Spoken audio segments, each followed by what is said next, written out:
ఈ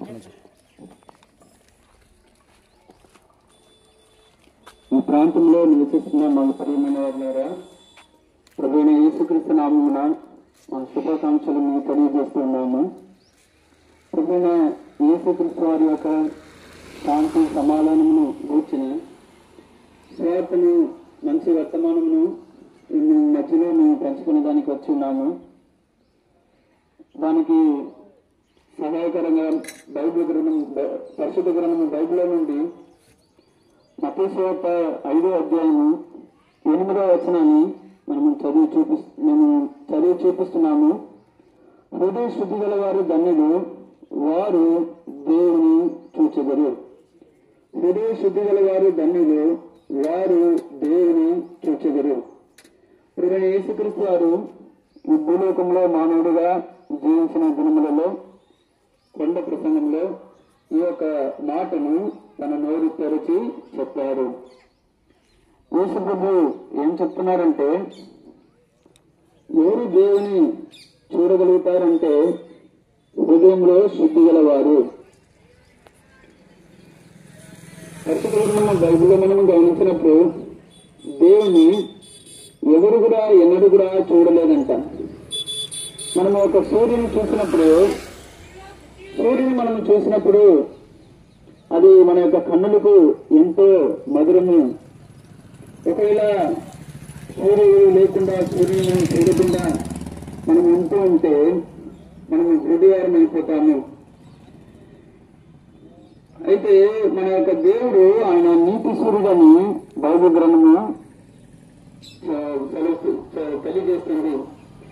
ప్రియులారా, ఈ యొక్క సూర్యుని, చంద్రుని, నక్షత్రములను, భూమి ఆకాశములను, సముద్రములను సమస్తమును సృజించిన సృష్టికర్త, ఆ యొక్క సృష్టికర్త అయిన ఆ యొక్క ప్రభువుని మనము చూడాలంటే ఆయన యొక్క రొమ్ము మీద ఆనుకొని ఉన్న ప్రభువైన యేసుక్రీస్తు వారే ఆయనను మనకి బయలుపరుస్తున్నారు. ఆ యొక్క దేవుని మనం చూడాలంటే మన యొక్క హృదయము శుద్ధ హృదయముగా, శుద్ధి కలిగిన వారముగా ఉండాలని బైబిల్ గ్రంథము తెలియజేస్తా ఉంది.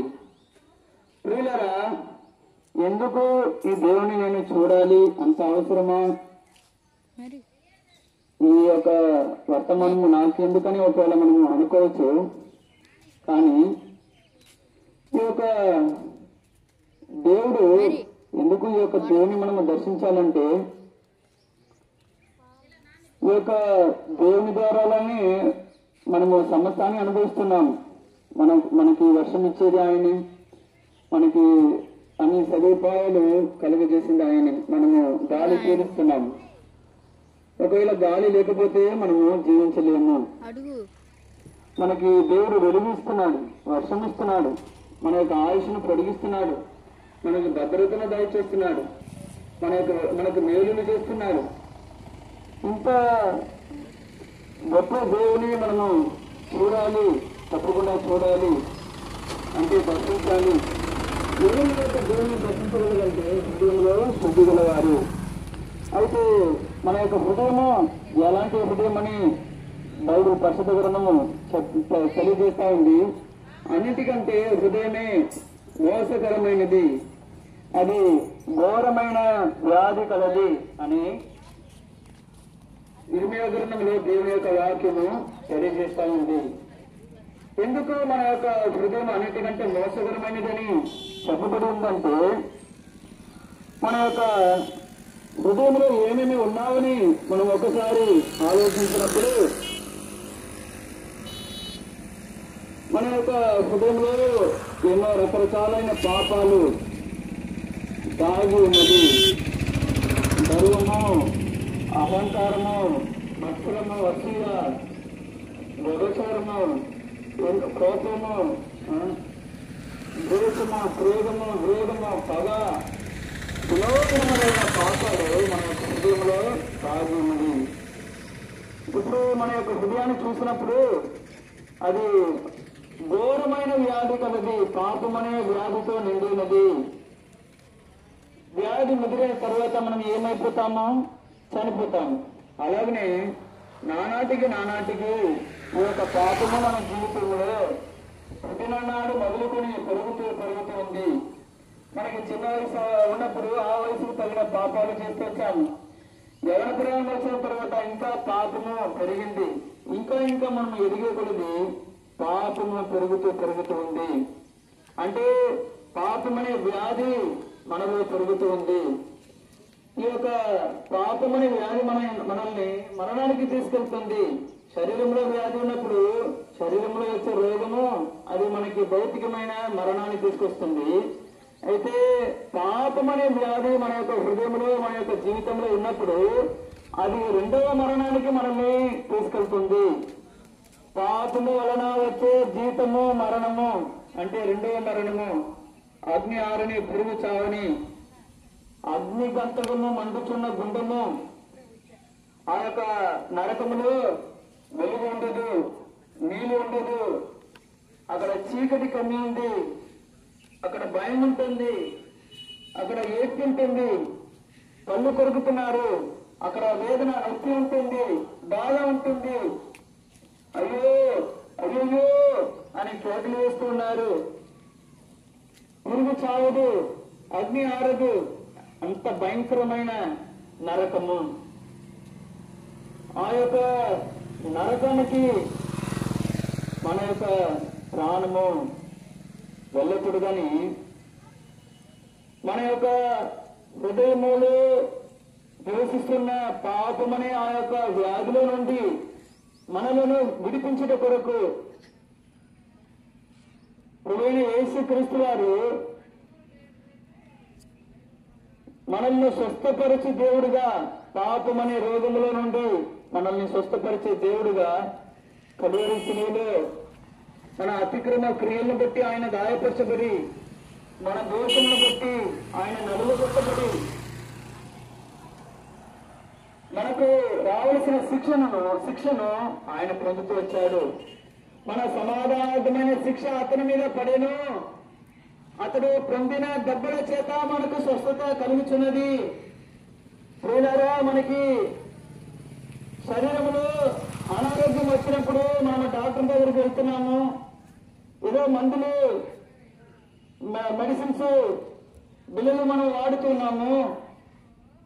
అయితే మన యొక్క హృదయంలో జీవితంలో ఉన్న పాపంలో నుండి, శాపంలో నుండి మనము స్వస్థత పొందాలంటే, విడుదల పొందాలంటే దానికి డాక్టర్ ఎవరంటే ప్రభువైన యేసుక్రీస్తు వారే. మన యొక్క పాపానికి పరిహారము, నివారణ ఎక్కడ దొరుకుతుందంటే కలువరి శిలువలో ఆయన కార్చిన నిష్కలంకమైన, నిర్దోషమైన, అమూల్యమైన రక్తము ద్వారానే మన పాపమనే వ్యాధిలో నుండి, రోగముల నుండి మనకి విడుదల, స్వస్థత. ప్రియులారా, యేసు ప్రభువా, నేను పాపిని, ఈ పాపమనే వ్యాధి వలన నానాటికి నేను కృంగిపోతున్నాను. ఈ పాపమనే రోగము నన్ను మరణానికి, నిత్య మరణానికి, రెండవ మరణము, అగ్ని గంటకము మండుతున్న గుండము అక్కడికి తీసుకెళ్తుంది. ప్రభువా, నా పాప నిమిత్తమై నేను పశ్చాత్తాపడుతున్నాను. నా హృదయంలో ఉన్న పాపాన్ని బట్టి నా జీవితంలో ఏ మాత్రం కూడా సంతోషం లేదు, నెమ్మది లేదు, శాంతి లేదు. నాకు డబ్బులు ఉంది, ఇల్లు ఉంది, పొలాలు ఉంది, ఆరోగ్యం ఉంది, అన్నీ ఉంది. అయితే నేను సత్యం ఎక్కడికి వెళ్తానని నిరీక్షణ లేకుండా ఉన్నాను.